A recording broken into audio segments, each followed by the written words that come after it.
Hello everyone. आज हम करने वाले हैं क्लास 12 जो कि है प्रेमगन की छाया स्मृति, जिसके लेखक रामचंद्र शुक्ल हैं, उसके प्रश्नोत्तर। तो चलिए इसका पहला क्वेश्चन देखते हैं।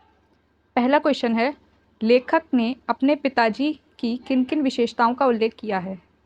तो इसका आंसर है, लेखक ने अपने पिताजी की निम्नलिखित बातों का उल्लेख किया है। उनके पिताजी फ़ारसी भाषा के अच्छे विद्वान थे, मतलब उनके पिताजी को फ़ारसी भाषा काफ़ी ज़्यादा नॉलेज थी फ़ारसी भाषा की उनमें। वे प्राचीन हिंदी भाषा के प्रशंसक थे, मतलब जो पुरानी हिंदी भाषा है उसको वो ज़्यादा पसंद करते थे। वह फ़ारसी भाषा में लिखी युक्ति के साथ हिंदी भाषा में लिखी गई युक्ति को मिलाने के शौकीन थे। मतलब जो कविताएं या जो युक्तियाँ, मतलब कविताओं की बात हो रही है, जो कविताएं या जो कहानियाँ फ़ारसी में लिखी गई होती थी, इनके पिताजी इनको हिंदी में भाषा का अनुवाद करते थे। वह प्रायः रात में सारे परिवार को रामचरितमानस तथा रामचंद्रिका का बड़ा ही चित्रात्मक ढंग से वर्णन करके सुनाते थे। वे रात में पूरे परिवार को रामचरितमानस और रामचंद्रिका का पाठ पढ़ाते थे। ठीक है। और भारतेंदु जी के नाटक उन्हें बहुत प्रिय थे। जो भारतेंदु हरिश्चंद्र है वो उनके नाटकों को काफ़ी ज़्यादा पसंद करते थे। चलिए अगला देखते हैं। अगला प्रश्न है, बचपन में लेखक के मन में भारतेंदु जी के संबंध में कैसी भावना जगी रहती थी। मतलब वो भारतेंदु जी के कैसे समझते थे कि भारतेंदु जी कैसे होंगे। तो बचपन में जो लेखक हैं उनके मन में भारतेंदु जी के संबंध में मधुर भावना व्याप्त थी। वह राजा हरिश्चंद्र और कबीर हरिश्चंद्र, कबीर नहीं होगा यहाँ पे, कवि होगा। वह राजा हरिश्चंद्र और कवि हरिश्चंद्र में अंतर को समझ नहीं पाते थे। वह दोनों को एक ही दृष्टि से देखते थे। यदि कोई उनके सम्मुख हरिश्चंद्र का नाम लेता तो उनके सम्मुख उन दोनों से युक्त मिले जुले भावों का उद्भव होता था। मतलब वो जब कोई उनके सामने हरिश्चंद्र का नाम लेता था तो वो राजा हरिश्चंद्र के बारे में भी सोचते थे और कवि हरिश्चंद्र के बारे में भी सोचते थे। इसी कारण उनके मन में एक मध्य भाव का संचार होता था। मतलब वो दोनों के मिले जुले भावों का संचार होता था उनके मन में। चलो नेक्स्ट क्वेश्चन देखते हैं। उपाध्याय बद्रीनारायण चौधरी प्रेमघन की पहली झलक ने किस प्रकार देखी। उपाध्याय बद्रीनाथ चौधरी ने प्रेमघन को पहली बार कैसे देखा था, मतलब किस प्रकार देखा था। तो लता प्रधान के बीच एक मूर्ति खड़ी दिखाई पड़ी। दोनों कंधों पर बाल बिखरे हुए थे, एक हाथ कंधे पर था। यह थी प्रेमघन की पहली झलक। ठीक है। तो उपाध्याय बद्रीनारायण चौधरी ने पहली झलक इस प्रकार देखी। अब अगला क्वेश्चन है, लेखक का हिंदी साहित्य के प्रति झुकाव किस प्रकार बढ़ा। लेखक लेखक का हिंदी साहित्य के प्रति झुकाव उनके पिताजी के कारण बढ़ा। तो चलिए देखते हैं। लेखक का हिंदी साहित्य के प्रति झुकाव उनके पिताजी की वजह से बढ़ता गया। उनके पिता हिंदी कविता के बड़े प्रेमी थे। वे घर में सभी को लोगों को एकत्र करके रामचरितमानस और रामचंद्रिका का पाठ पढ़ाया करते थे। रामचंद्र नहीं, रामचंद्रिका होगा। ठीक है, रामचंद्रिका का पाठ पढ़ाया करते थे। इसी वजह से लेखक जी जो हैं उनसे प्रभावित हुए अपने पिताजी से, और उनकी रुचि हिंदी साहित्य में बढ़ गई। चलिए अगला प्रश्न देखते हैं। निसंदेह शब्द को लेखक ने किस प्रकार के प्रसंग का जिक्र किया है। निसंदेह शब्द जो है उसको लेकर लेखक ने क्या बात कही है अपने इस पाठ में। तो देखिए, लेखक तथा उनके मित्रों की बातचीत प्रायः, मतलब हमेशा लिखने पढ़ने की हिंदी में हुआ करती थी। वे हिंदी में लिखते थे जिसमें निसंदेह शब्द आया करता था। और जिस स्थान पर वह रहते थे वहाँ अधिकतर वकील, मुख्तरों और कचहरी के अफसरों की, अमीरों की बस्ती थी वो। ठीक है। अब यहाँ के लोगों को उर्दू कानों में उन लोगों को कुछ अनोखी लगती थी। मतलब वो लोग तो उर्दू बोलते थे, लेकिन जो ये जो शब्द बोलते थे, निसंदेह वगैरह जो शब्द उनके कानों में पड़ते थे, ये बोली उनको अनोखी लगती थी। इसलिए उन्होंने लेखक तथा उनके मित्रों का नाम ही निसंदेह लोग रख दिया था। ठीक है। चलिए अगला प्रश्न देखते हैं। प्रश्न छठा है हमारा। आठ नहीं है, पाठ है। पाठ में कुछ रोचक घटनाओं का उल्लेख है। ऐसी 3 घटनाएं चुनकर उन्हें अपने शब्दों में लिखिए। तो पहली घटना है, मिर्जापुर के एक वकील वामन चार्यगिरी, वे सड़क पर चौधरी साहब के ऊपर एक कविता जोड़ते चले जा रहे थे। अंतिम चरण अभी रह गया था कि उन्हें बरामदे में चौधरी साहब कंधों पर बाल छटकाए खड़े खंबे के सहारे खड़े दिखाई पड़े। बस वामन जी की कविता इस पंक्ति के साथ पूरी हो गई। उन्होंने कहा, खंबा टेके खड़ी नारी जैसे मुगलाने की। चलिए बड़ा ही रोचक ढंग से उन्होंने इस बात का जिक्र किया है, खंबा टेके खड़ी नारी जैसे मुगलाने की। चलिए नेक्स्ट देखते हैं।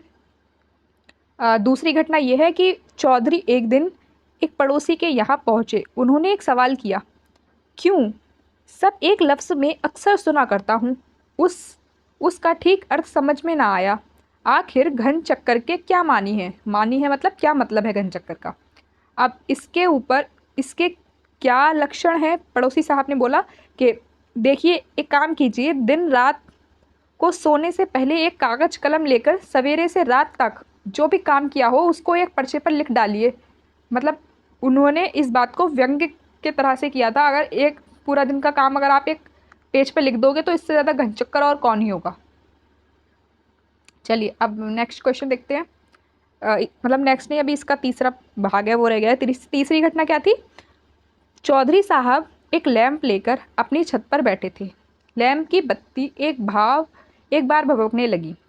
उन्होंने नौकर को आवाज़ दी और उसके ना आने पर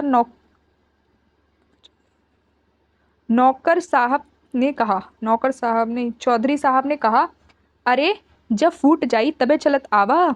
मतलब उनके बोलने का जो ढंग था वो काफ़ी ज़्यादा निराला था, काफ़ी अलग था, और ये बात भी लेखक को काफ़ी अच्छा लगती थी। और अंत में चिमनी ग्लोब के सहित चकनाचूर हो गई, मतलब टूट गई। तो चलिए अब अगला प्रश्न देखते हैं। प्रश्न 7। इस पुरातत्व की दृष्टि में प्रेम और कौतूहल का अद्भुत मिश्रण मिलता है। यह कथन किसके संदर्भ में कहा गया है और क्यों? यह कथन चौधरी साहब के संदर्भ में आया है और उनके बारे में कहा गया है। वह उनकी मंडली में सबसे अधिक उम्र के थे, जो उनकी मित्र मंडली थी, और मतलब लेखक की जो मंडली थी जिसमें काफ़ी ज़्यादा लेखक थे, उनमें वो सबसे ज़्यादा बड़े थे। इसी कारण से उन्हें पुरातत्व वस्तुओं के प्रति आकर्षण और कौतूहल बना रहता था। मतलब पुरानी वस्तुओं के प्रति वो बहुत ज़्यादा आकर्षित हो जाते थे। वैसे ही नई पीढ़ी के लेखकों का प्रेमघन के प्रति आकर्षण और कौतूहल बना रहता था। मतलब प्रेमघन का प्रति उनका आकर्षण और कौतूहल इसलिए बना रहता था, अपने स्नेही और मधुर स्वभाव के बावजूद भी लोग उन्हें पूर्णतः समझ नहीं पाते थे। चलिए अगला प्रश्न है प्रश्न 8। प्रस्तुत संस्मरण में लेखक ने चौधरी साहब के व्यक्तित्व के किन किन पहलुओं को उजागर किया है? तो चौधरी साहब ने क्या बताया है? तो देखती है। चौधरी साहब अच्छे खासे रईस थे। उनकी बातचीत का ढंग, उनके लिखने का ढंग सबसे अलग और निराला था। वह रईस होने के बावजूद भी बड़े ही स्नेही मधुर स्वभाव के थे। उनमें रईस की तरह अहंकार और अकड़ नहीं थी। वो काफ़ी ज़्यादा मतलब अच्छे खासे रईस तो थे, लेकिन उनका बोलना चालना और भाव बहुत ही अच्छा था। वो किसी से घमंड या अकड़ से बात नहीं करते थे। चलिए प्रश्न 9 देखते हैं। समवयस्क की हिंदी प्रेमी की मंडली में कौन कौन से लेखक मुख्य थे? मुख्य लेखक मतलब लेखक तो काफ़ी थे, लेकिन मुख्य जो थे वो कौन थे? श्रीयुत काशी प्रसाद जी जायसवाल, भगवान दास जी हालना, पंडित बद्रीनाथ गौड़, पंडित उमाशंकर प्रसाद। ये 4 लेखक जो हैं वो प्रमुख थे। चलिए अब अगला प्रश्न है प्रश्न संख्या 10। भारतेंदु जी के मकान के नीचे का दृश्य परिचय बहुत शीघ्र गहरी मैत्री में परिवर्तित हो गया। कथन का आशय स्पष्ट कीजिए। अब इसका आशय यह है कि वह लेखक को भावनाओं में डूबा देखकर प्रसन्न थे। उन्हें लेखक की यह प्रकार की भावुकता ने बहुत प्रभावित किया और आगे चलकर दोनों का यह दृश्य परिचय एक पक्की दोस्ती में बदल गया। अब यहाँ पे किसकी बात हो रही है? यहाँ पे लेखक और प्रेमधन जी की बात हो रही है। आगे चलकर दोनों का यह दृश्य पक्की दोस्ती में बदल गया, और भाव यह है कि पंडित जी ने लेखक का जो व्यवहार देखा वह उन्हें छू गया और इसी कारण वे गहरे मित्र बने। चलिए अब अगला प्रश्न है, हमारा लास्ट प्रश्न है ये।